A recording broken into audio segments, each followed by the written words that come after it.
Mu mawulire agakagwawo breaking news wetwogerera nga Dr. Sarah Birete agenze maaso n'okubanga akwatibwa oba nga awambibwa ab'ebyokwerinda era nga ne gyatwaliddwa tewannaba kubeera nga bwategeerekeka. Ono no tatwaliddwa yekka, ali wamu n'omukyala amanyiddwa nga Enis Musiime, bano nno nga bannamateeka ate nga balwanirizi ba ddembe. Dr. Sarah Birete ye director oba executive director ow'ekisinde oba ekibiina ekirwanyiza eddembe ly'obuntu ekimanyiddwa nga Center for Constitutional Governance, then n'omukyala amanyiddwa nga Enis Musiime naye executive director ow'ekitongole ekimanyiddwa nga Alliance for Women Advocating for Change. Bano ababiri wenjogerera bamaze okuba nga batwaliddwa wakati ng'eggwanga likyagenda maaso n'okunoonya wa Dr. Miriam Matembe gye yatwaliddwa, nga bangi bakyebuuza oba ddala ono yawambiddwa oba ali luddawa oba ayita mu mbeera ki. Bano ababiri nabo bagenze maaso n'okuba nga batwalibwa. Kigambibwa nti era bibadde biragiro bya General Muhoozi Kainerugaba okubeera nga bano ababiri batwalibwa, naye nga ye Dr. Sarah Birete si gwe mulundi ogusoose. Ne mu kalulu ka 2026 kano akawedde wakati mu period yawo mubijjukira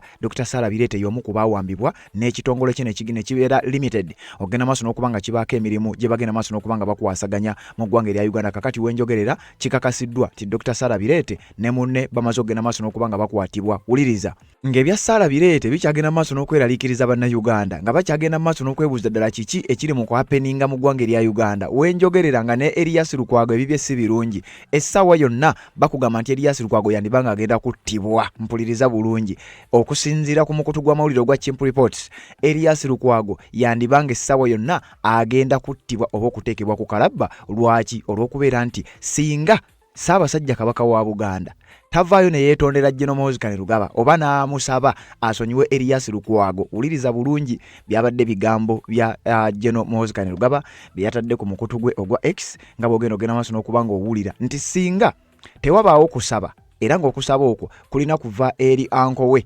Kabaka wa Buganda, bw'anaaba tamusabye Erias Lukwago mwandigenda okuddamu okumulaba ng'ateekeddwa ku kalabba oba ng'attiddwa oba ng'akoleddwa mu ngeri gy'oyinza okugenda maaso n'okuba ng'otegeera oba n'aba atugibwa butugibwa oba kinaaba kitya, naye ng'ebiwandiiko bwe bityo bwe bigenda maaso n'okuba nga bigamba. Okusinziira ku General Muhoozi Kainerugaba agamba nti okuggyako nga anko we Ssaabasajja Kabaka wa Buganda ng'amwetondedde tewaliiwo mbeera yonna gy'agenda kuko oba tewaliiwo kyonna kigenda kubaawo. Erias Lukwago mwandiddamu okumulaba ng'agenze maaso n'okuba ng'akwatibwa. Kyokka ng'ezo wuliriza nga zino ensonga zikyagenda maaso n'okuba nga zaapeninga mu ggwanga lirimu eggwanga erya Uganda. General Muhoozi Kainerugaba simanyi kiki kigenda maaso mu ggwanga erya Uganda wetwogerera. Wulira tubadde tukyali awo ne wabawo amawulire amalala agaguddewo.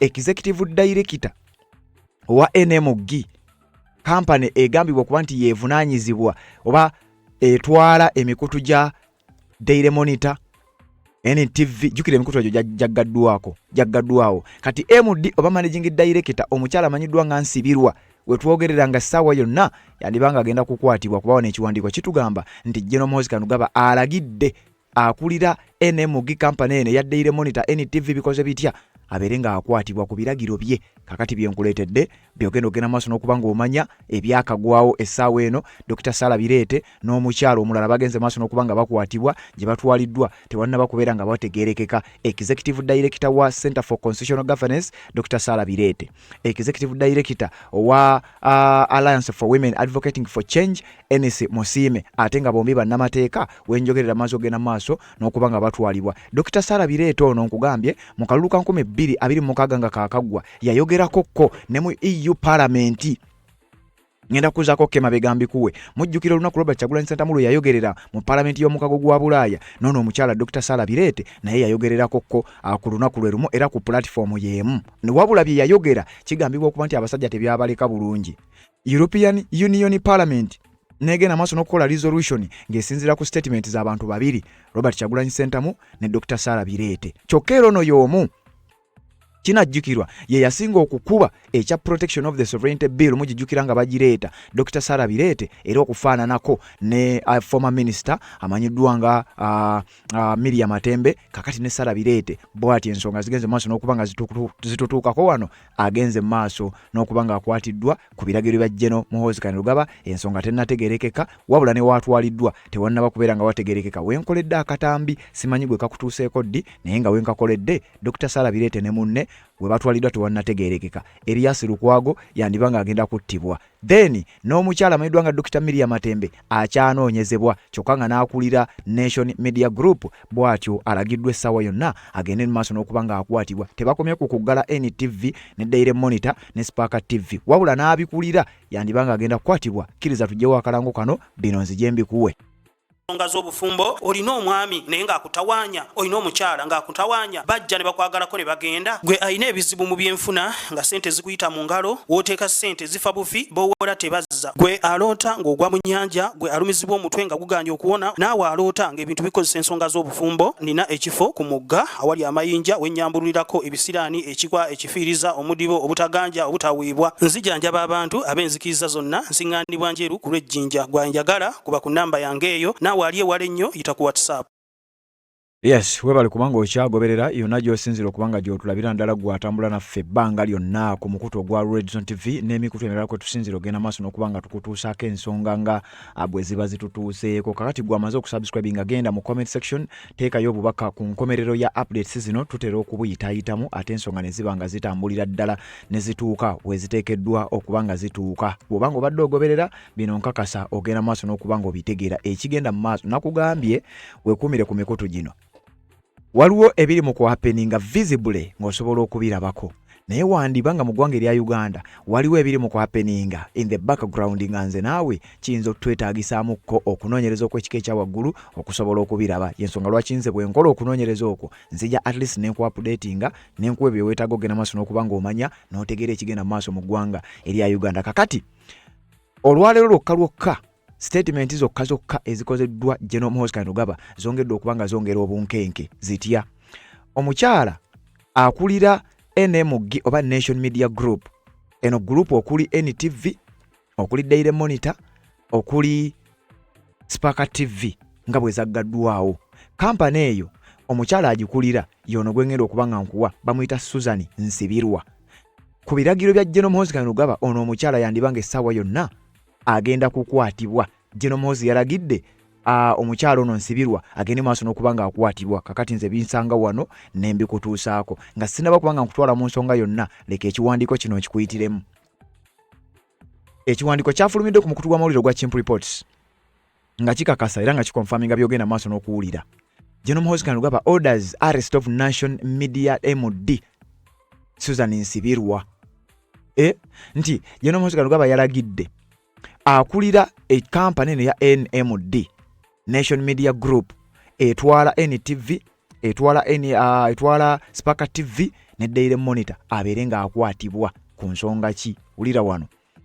Chief of the Defense Forces CDF General Muhoozi Kainerugaba has escalated his remarks against the Nation Media Group Uganda, saying security agencies are looking for the company's executive director Mrs. Sue Nsibirwa or Susan Nsibirwa hours after NTV Uganda and Spark TV were taken off. Nga wakayite sawa mbale nga Spark TV ne NTV zimaze okubanga zijjibwako ku mpewo ngera wabiwulidde nga bwe twabikuwadde. Nga wakayite sawa mbale tegeddeko era ekiwandiiko kino nga kigenda maaso n'okubitutegeeza nti General Muhoozi Kainerugaba alagidde akulira NMS agende maaso n'okuba nga akwatibwa mbagirawo ku nsonga ze tutanaba kubanga tutegeera wabula nga tugenda zikuwa. In a series of posts on X on Sunday, General Muhoozi Kainerugaba wrote, Sue Nsibirwa, I'm looking for you. Nti olwaleero lwenkoledde akatambi kano posts ez'okumukuma omukulu zagenze maaso n'okuba nga akola ku mukutu gwe ogwa X ategeezezza nti ono omukyala managing director wa NMG tetwakomye bukomi ku kuggalawo mikutu gy'okulira, tetwakomye bukomi ku kuyimiriza Daily Monitor oba kuggalawo NTV oba kuggalawo Spark TV. Naawe agikulira kampani ebatwala weetaagibwa era ab'ebyokwerinda bali mu kukuyigga essaawa yonna ojja genda maaso n'okuba nga okwatibwa. Ulira. In another post he added, I hear there is a small girl called Susan Nsibirwa. Sue bw'atyo bwakiwandiise. We are looking for her. We will discipline her. She cannot cause chaos in our country. Bigambo bya Chimp Reports nga bakootinga omukulu General Muhoozi Kainerugaba nti ono akulira NMG oba Nation Media Group nti ogenda maaso n'okuba nga oyiggibwa. Tetusobola kukkiriza ogende maaso n'okuba nga oleeta chaos mu ggwanga lyaffe erya Uganda, ogenda kukwatibwa. Tetwakomye bukomi ku kuggalawo NTV oba Daily Monitor ate jjukira mu post sezo yatuusa ayina ne we yategeerezza NTV bandibanga bagigadde for good. Omukulu yategeezezza nti NTV njigadde for good eyinza obutaddamu kulabwako mu ggwanga lya Uganda. Wenkoledde akatambi kano ng'abakulu mu NTV ndowooza ng'azeezimu ku nsonga eziyinza okuba nga ziviiriddeko obusungu okuba nga bweyongera nti abakulu mu kitongole kino ekya Nation Media Group bali ku gavumenti bagitadde ku ntandaalo. Mutuwandiikire mu butongole mutubulire ensonga etuggazisizaawo. Kyokka bino biba bikyagenda maaso bwe bityo abasajja ne bategeeza nti kakati we kiba bwe kityo naawe agikulira katukuyigge.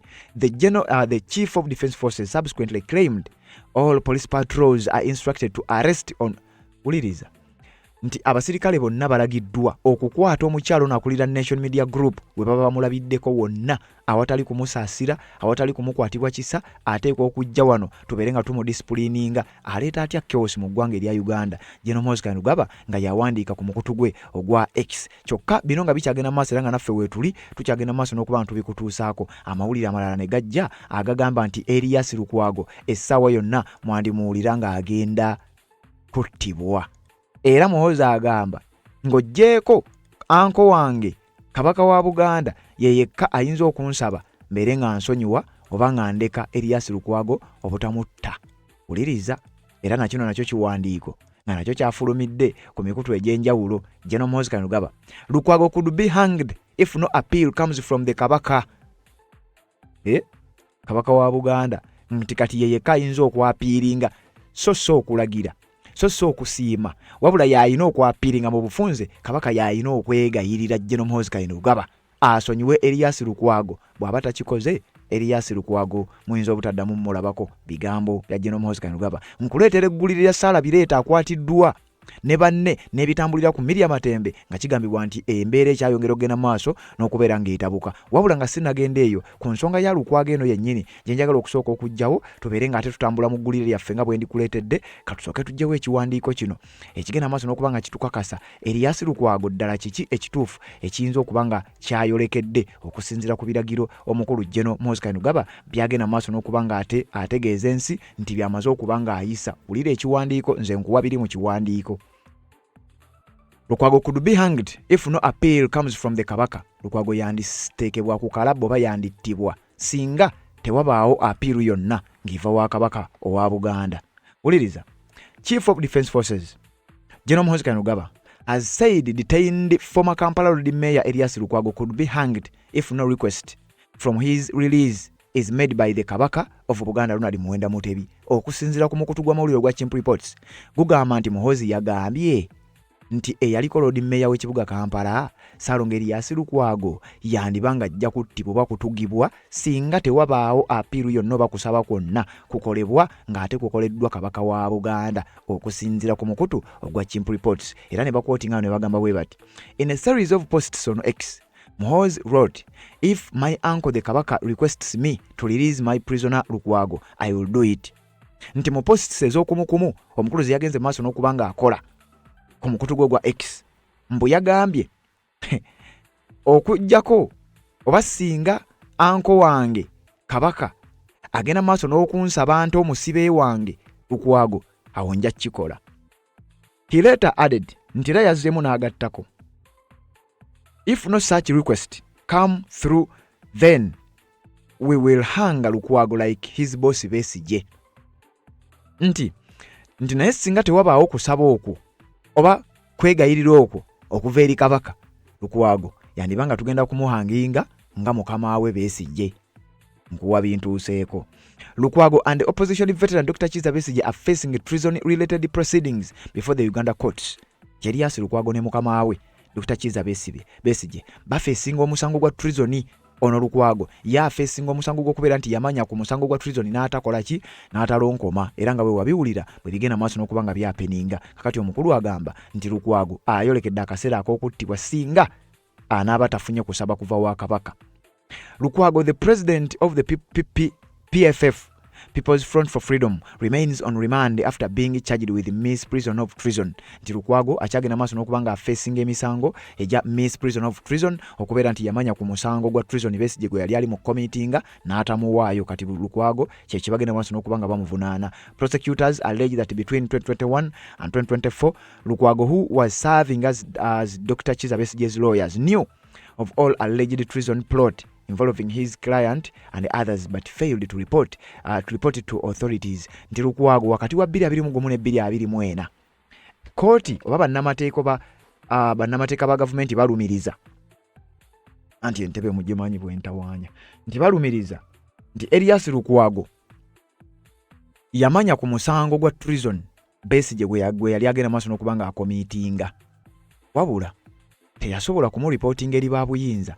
Kati yekyo kye kimuvunaanwa era essaawa yonna wandiwuliranga naye afunye ku kibonerezo ekiva ku musango ogwo ogenda maaso n'okubanga gumuvunaanwa. Naye nga ye omukulu agambye bw'atafunawo kwetonda kwonna nga kuva eri anko we Kabaka, nozera abayogera ku Kabaka wa Buganda, tagenda kusaasira yadde okutaliza Erias Lukwago ajja kugenda maaso n'okubanga amuhanginga. Okusinzira ku ye agamba nti okusaba kw'okumusonyiwa kulina kuva eri Kabaka. Bw'anaaba takikoze, agambye anko we Kabaka, bw'anaaba takikoze ebintu tebigenda kubanga bitambula bulungi nnyo. Kakati tuba tukyali ku nsonga za Lukwago. Jukira uliriza Lukwago ekyamusibya nsonga za Besigye. Miriam Matembe ekimunoonyesa oba ekigambibwa okuba nti yandibanga naye yatwaliddwa nsonga za Lukwago ate. Lukwago yawolereza Besigye ne bamukwata.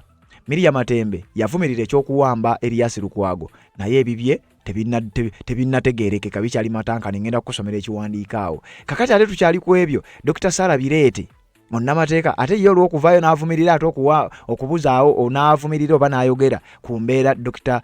Amina former minister Miriam Matembe gyalimu. Ate era naye wenjogerera ebibye si birungi. Era ono ye tali yekka, alina munne munnamateeka munne era nga naye alina ekitongole ekyakulira. Bagambibwa okuba nti nabo bagenze maaso n'okubanga babuzibwawo oba bakwatiddwa oba kibadde kitya, kubanga ye report gyengenda maaso n'okubanga nfuna okkuzaako Kemabega. Dr. Sarah Birete ono nkugambye mu kalulu ka 2026 awo nga tukayingira yakwatibwa.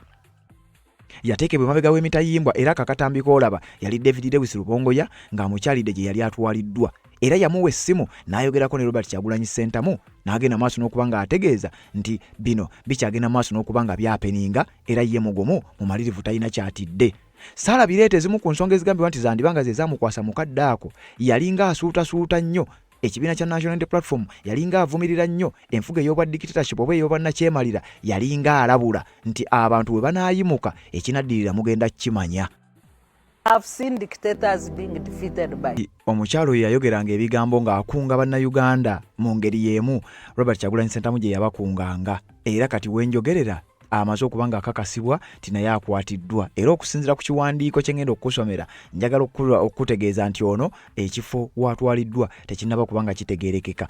Era ono ye mukyala y'omu Dr. Sarah Birete anajjukirwa nti era yalinga alabula ku kibiina ekya National Unity Platform ng'agamba jukira wabaddewo propaganda abadde ng'atambula nti ekibiina kya NUP kikolera General Yoweri Kaguta Museveni, ebigambo ebibadde byogerebwa abali ku sayidi eri nga boogerera abali ku sayidi eri. Kakati omukyalo ono yawulirwa ku interview emu ng'agezaako okulaga nti ekibiina kya National Unity Platform omulimu gwe kikoze si mulimu gwa bulijjo. Simanyi oba bino bye byamuviirako okukwatibwa, naye ng'omukyalo ono amaze ebbanga ng'alaga nti ali ku sayidi eyagala enkyukakyuka. Wenjogerera atwaliddwa nga bwe ngenda okutegeeza. Wabula kankuwa ebigambo bino kankuzeeyo Kemabega ku nsonga za NUP n'ensonga z'enkyukakyuka mu Uganda. Wulira Dr. Sarah Birete. During the campaign of 2020, everybody was saying NUP is sponsored by homosexuals. True or false? True.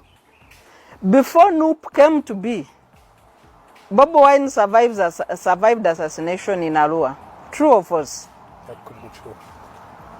As he was running for presidency, people were murdered all over the place. Yes. He was shot at I don't know how many times. So if it was their own creation, why did all these things happen? Why? Two, if Museveni needed opposition against him, there are people in that campaign that had worked with him. Why didn't he use them? And if he is the one who created NUP, why is he fighting them, imprisoning children, and doing all sorts of funny things to keep power? His acceptance speech was a very angry speech against Buganda, against Catholics. People take advantage because Ugandans seem to have a short memory. If this is your own creation, how do you get to that extent? How? The NRM regime degenerated into abductions of young children born yesterday for supporting Bobi Wine. So what was the panic about? As they announced the results, Bobi Wine was under house arrest. I have it on good sources that President Museveni called the people, including Commonwealth Secretariat, to help him stabilize the country against Bobi Wine when he was under house arrest. So what was that about if it was his own creation? Okay, so is NUP serious about taking power, really? The job of any political party or any political actor is to take power. It is not a charity organization. Some people see it as that. They are saying that. No, that's their ignorance. Let's not ride on ignorance. Okay. Because why they say that is that Mr. Museveni in this tenure, it seemed as if it's the easiest tenure that he has had. A tenure that drove him to degenerate into a terrorist organization. A tenure that drove him. Every election cycle that we expect violence in this. No, the extent was much. Kati wano nga bannamawulire bagezaako nnyo okuvuga narrative.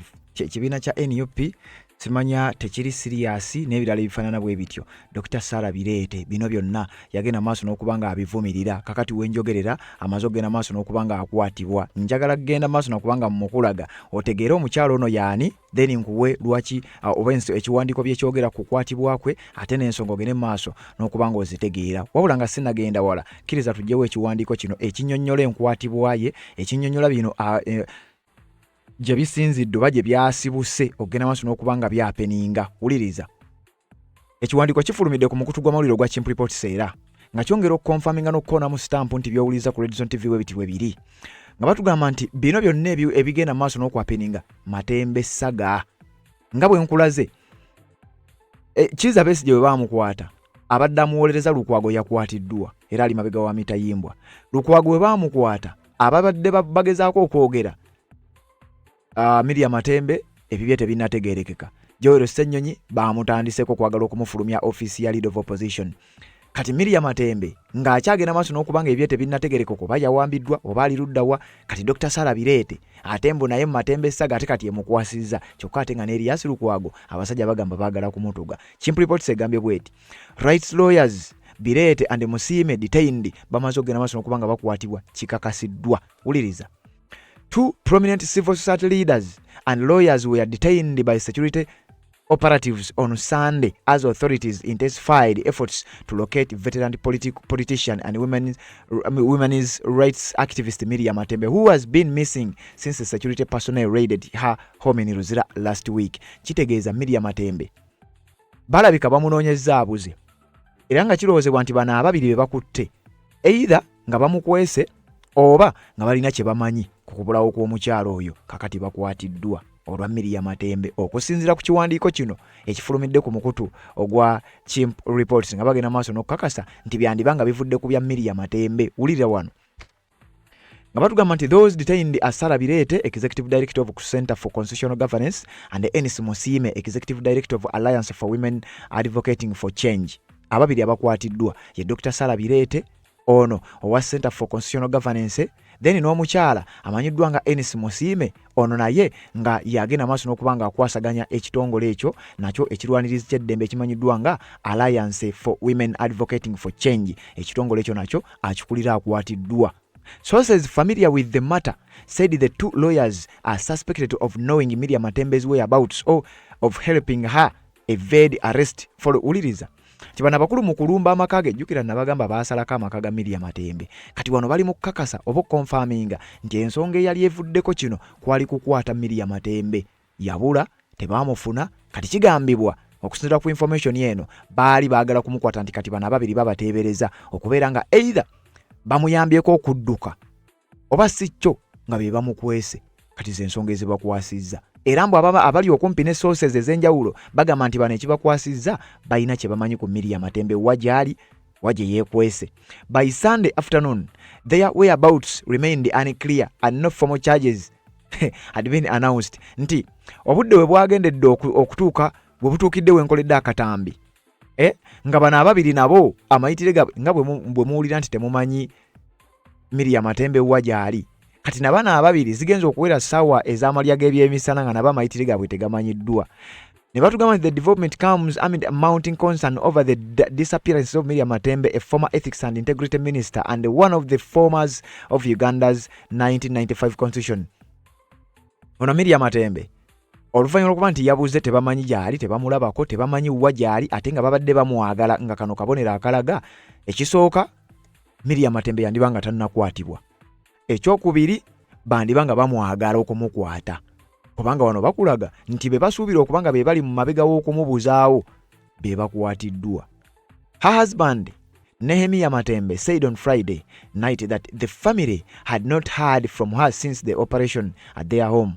Nti baawe Nehemiah Matembe ku lunaku olwokutaano yavaayo ekiro n'ategeeza nti family tennaba kubanga ewulirako wa Miriam Matembe gyali, era onaagamba nti Miriam Matembe naye yennyini mwami we amunoonya tamulabako. Bino bye byatuusizza Odongoto okwoza ku mmunye n'akaaba ng'abuuza abakulu ddala bwe muti bwe mugenda okutuyisaamu mu Uganda tugenda kubeera mu mbeera eno, Miriam Matembe aliwa? Ebigambo byabadde bya Odongoto. Kati wano batulaga nti okubulawo kwa Miriam Matembe kuliko be kukwasizza, era ng'abo ye mukyala amanyiddwa nga Dr. Sarah Birete ne munne Eunice Musiime, bano nga bambi bannamateeka ate nga balwanirizi ba ddembe. Wenjogerera kimaze okukakasibwa nti bonna ababiri amayitire gaabwe tegannaba kubeera confirmed, tegannaba kubeera nga gamanyika. Nakugambye ekigenda mu maaso mu Uganda wayinza okuba nga waliwo ebyapeninga ne tubirabako, naye wandibanga waliwo ebiri mu kuhapeninga nga biri in the background nga tusobola kubiraba okujjako ffe abasobola okugenda maaso n'okuba nga tufeffetta ne tukolako ku research bye tufuna ne tusalawo tugende maaso n'okuba nga tubikuleetera kiki ekiri mu kugenda maaso mu ggwanga erya Uganda. Bw'oba tolaba towunyiriza, goberera omukutu guno, buli kimu tugenda kikuwa ogenda genda maaso n'okuba nga okimanya. Okuwamba kufuuse okuwamba, okusiba kufuuse okusiba, abasibiddwa tebateebwa, abamu baabo batiisibwa na kuttibwa, ebigambo byogerebwa, omukulu atwitinga buli ddakiika.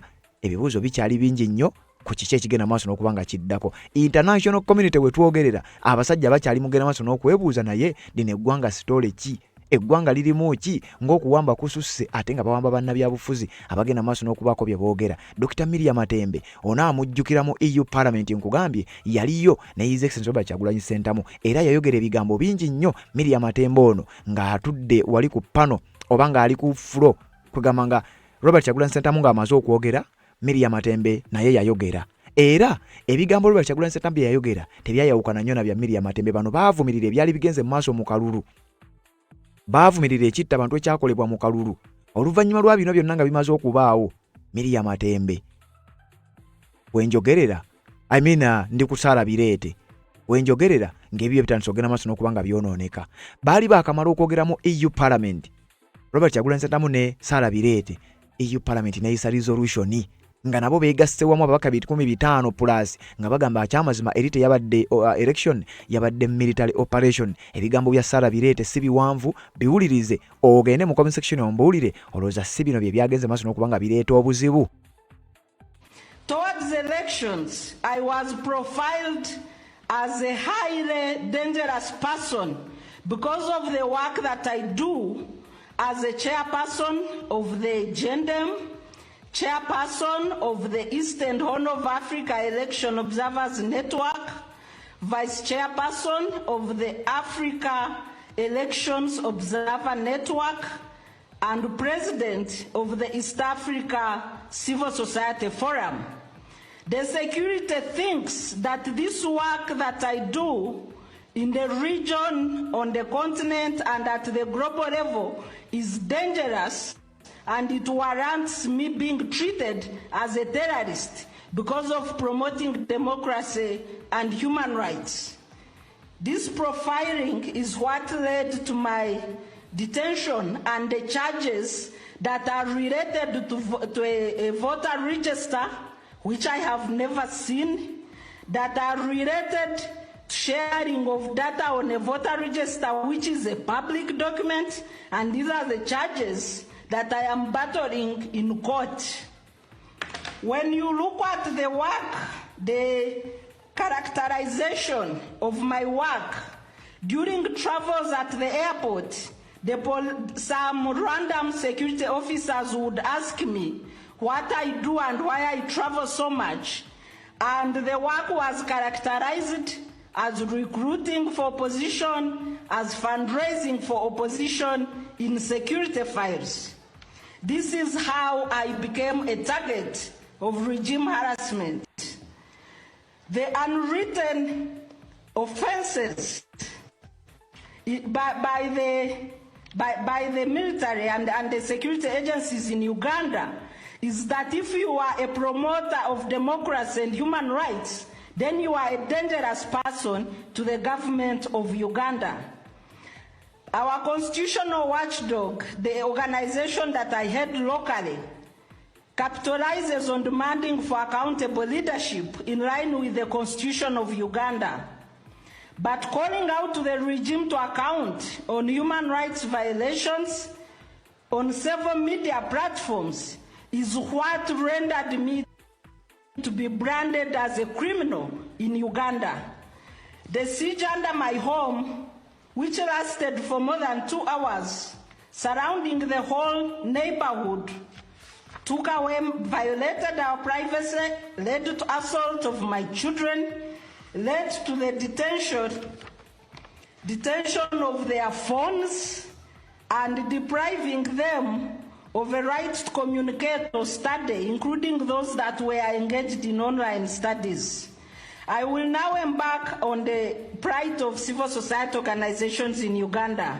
The suspension of work permits for organizations that work on governance, human rights, and elections violates the NGO Act of Uganda, violates the NGO Amendment Act of 2024, because the definition of the NGO Bureau in section 16 means the board members of the Bureau.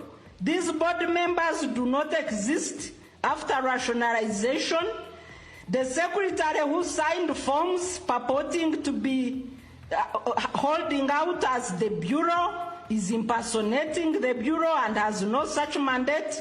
And the suspended NGOs were not given a right to be heard, which is a right provided for in the NGO Act.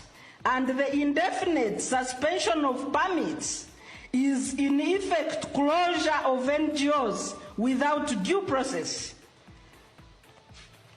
The NGOs have been intimidated into silence because of a mention of activities prejudicial to national security, and most of them are hopeless and they cannot fight back. My third issue is on general human rights violations in Uganda. The militarization of the accreditation process for voter education and election observation leading to elections, which we refused, saying that voter education cannot be the business of the military. And because we were pushing back protecting the laws of Uganda, we were then marked as dangerous. In this election, there was no credible voter education, high militarization of elections, and disruption of opposition campaigns, especially those of the National Unity Platform, disrupted by the military and police, including roadblocks, the issues that we were talking about that led to the arrest, and Ms. Barit, I'm sorry. Yes, please. Our chair, Hilde Woutmans, she had to leave, so I'm stepping in for her. My name is Ingeborg Telek, and I'm the vice chair of this committee. Can I ask you, please, to come to your conclusions, because I assume this was your third and last item you wanted to address, or not? Yes, please. I will mention the state of judiciary and rule of law as I go towards the conclusion. Thank you. We have the weak judiciary in place with questionable legitimacy because the Bar Association of Uganda has been locked out of the Judicial Service Commission, and the ongoing appointments, including that of the Chief Justice and Principal Judge, have questionable legitimacy because of lack of quorum at the Judicial Service Commission. There is also abuse of the presumption of innocence by the courts of Uganda, and anybody suspected of committing a crime is treated as if they have already been convicted, and this is a violation of Article 28 of the Constitution. As I conclude, I want to re-echo the... Kati wano Sarah Birete yali mu EU Parliament era yagenda maaso n'okwogera byonna ebyahapeninga mu kalulu ka 2026 ku pano yeemu ne Robert Kyagulanyi Ssentamuko yayogerera wenjogerera omukyalo oyo akwatiddwa ku nsonga ezeekuusa ku Dr. Miriam Matembe. Sarah Birete ne Miriam Matembe wenjogerera kakati ebyabwe birabika si birungi naye nga kigambibwa era nga kirowoozebwa nti ono ye akwatiddwa lwa nsonga okusinziira ku kiwandiiko kye nkusomedde awo nti bamulanga okuba nga alabika alina kyamanyi ku Dr. Miriam Matembe. Nti era Miriam Matembe okubulawo kwe yandibanga ono either nga be bamu kuba mukwese oba sekyo nga be bamu kuba badde bamuyambako okugenda maaso n'okuba nga abulawo. Ono Sarah Birete era abadde omu ku abo babadde boogera ng'era bw'obadde owulira Miriam Matembe nga buli nsonga yonna egenda maaso n'okuba nga ebaawo babadde bagyogerako. Ono yatuuka n'okugamba aba NRM nti kati Museveni addidde abantu bano abameekinze okubeera nga enkima eziri mu kulwanira amenvu n'ebirala ebifaanana bwe bityo, era bino byonna nga agenda maaso n'okuvumirira ekibiina kya NRM wamu n'obukulembeze obwa General Yoweri Kaguta Museveni. Dr. Sarah Birete owa Center for Constitutional Governance agenda maaso n'okuba nga ayogera ebigambo ebikankana era ebitiisa gavumenti ya General Yoweri Kaguta Museveni. Kakati wano kirowoozebwa nti baba bakubye ebinyonyi bibiri n'ejjinja limu. Bamukutte ku kigambibwa okuba nti amanyi alina kyamanyi ku Miriam Matembe naye ate naye yennyini bwandibanga babadde bamwetaaga. President Museveni is presiding over a cabinet of monkeys grabbing bananas on the roadside. And he cannot do anything about it because of his greed for power, because of patronage. He has no capacity to fight corruption. And that one, I would dare anyone to challenge me that President Museveni can fight corruption in this country. He cannot. I can substantiate. We are now in a governance pandemic in this country. It is scandal after scandal. Parliament has been diverted to working in an ad hoc mechanism to try to mitigate scandals of governance in this country. And nobody's doing business in a normal setup. President Museveni, with no end as to when he can retire, with reduced energy, which is a matter of biological science because of age, with limited inability to micromanage the style he had been using in power, but now he doesn't have energy to micromanage and supervise, with the destruction and weakness of institutions. It is a waste of time. Dr. Sarah Birete nga bw'omuwulidde era nga bw'okyagenda maaso n'okumuwulira nkugambye wenjogerera kimaze okukakasibwa nti akwatiddwa. Wabula wuliriza omukyalo ono ebimu ku bikyasembyeyo muvaamu mujjukira lwe baali baleese Protection of the Sovereignty Bill, etteeka eryo nga tebannabakolamu amendments.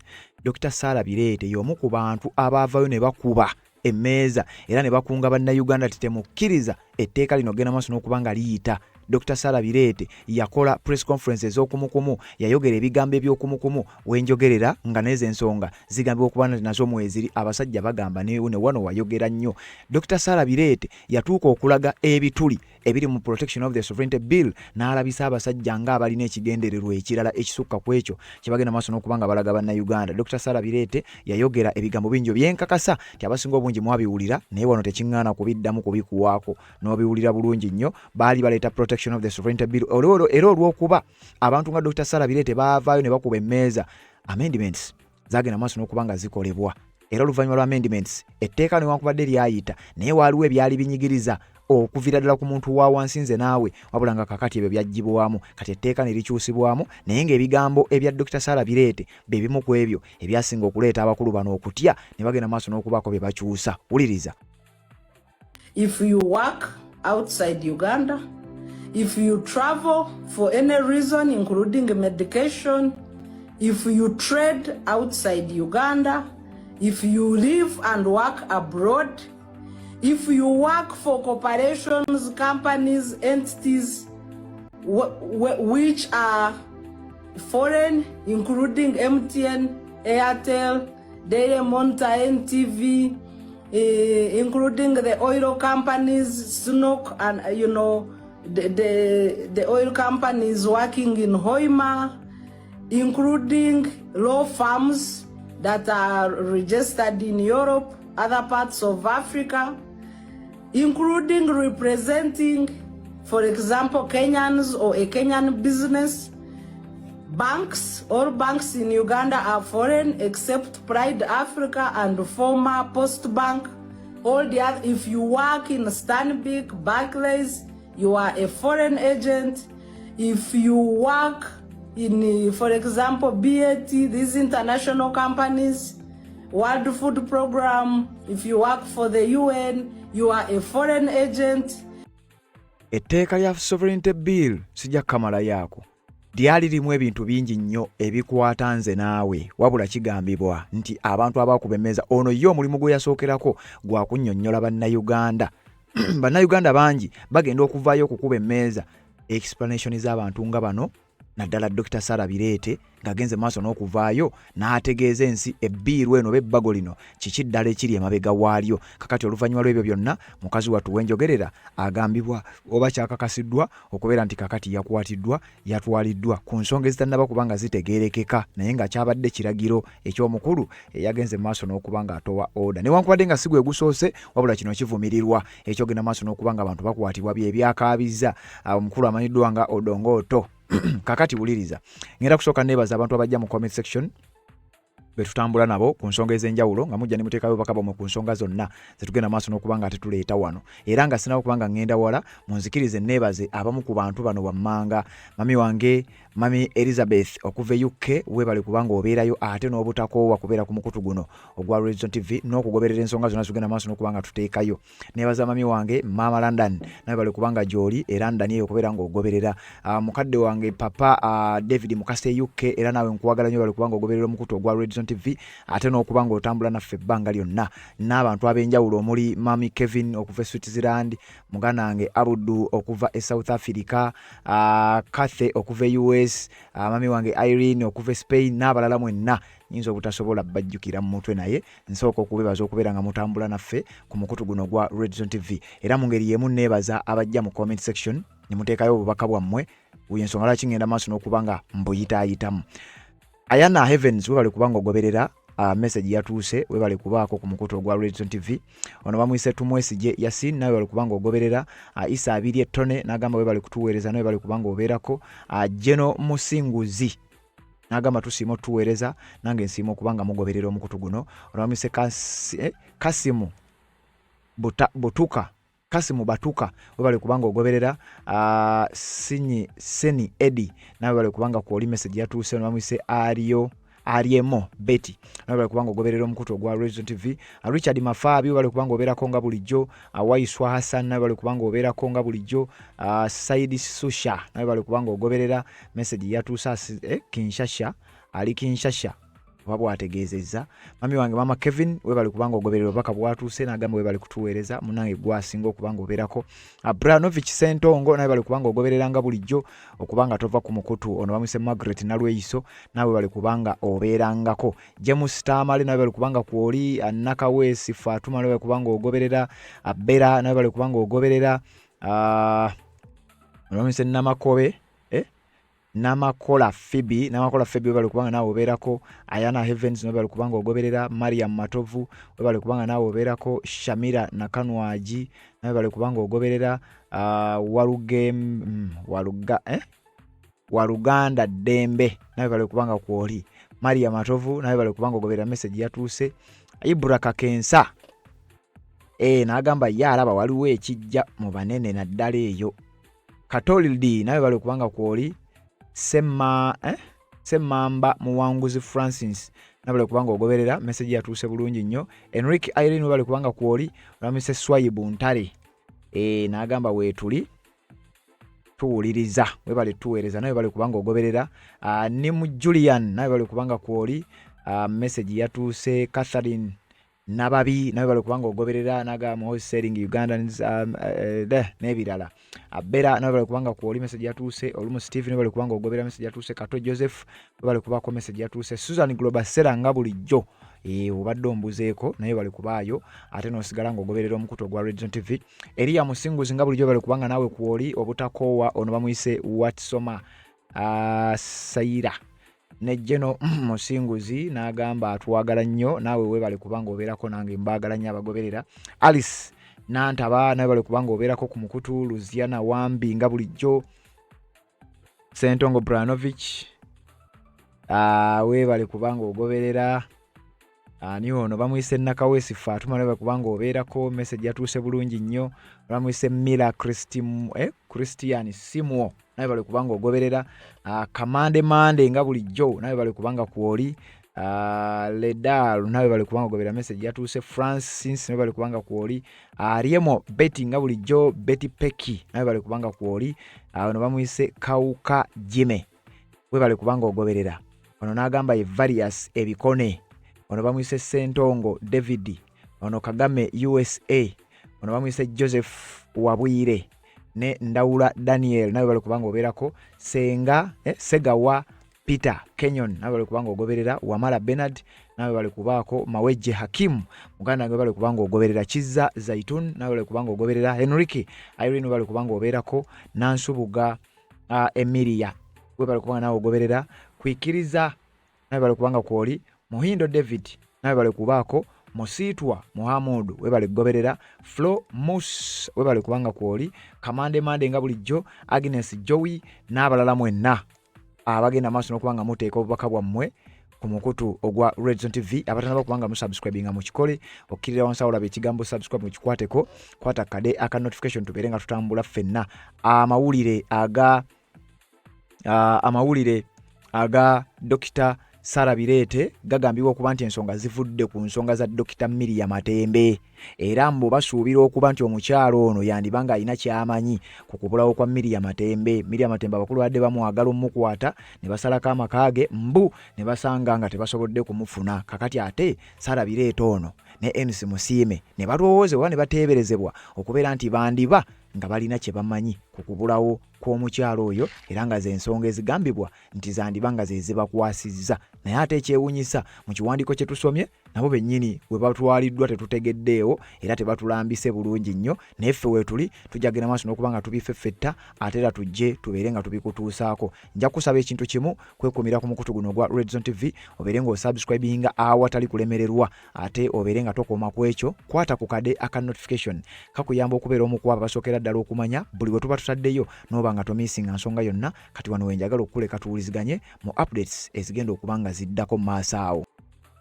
Ensonga z'obufumbo olina omwami naye ng'akutawaanya, olina omukyala ng'akutawaanya, bajja ne bakwagalako ne bagenda. Gwe alina ebizibu mu byenfuna nga ssente zikuyita mu ngalo, w'oteeka ssente zifa bufi b'owola tebazza. Gwe aloota ng'ogwa mu nnyanja, gwe alumizibwa omutwe nga guganja okuwona, naawe aloota ng'ebintu bikozesa ensonga z'obufumbo. Nina ekifo ku mugga awali amayinja we nnyambulirako ebisiraani, ekikwa, ekifiiriza, omudibo, obutaganja, obutaweebwa. Nzijanjaba abantu ab'enzikiriza zonna, nsiŋŋaanibwa njeru ku lw'ejjinja. Gwanjagala kuba ku nnamba yange eyo, naawe ali ewala ennyo yita ku WhatsApp.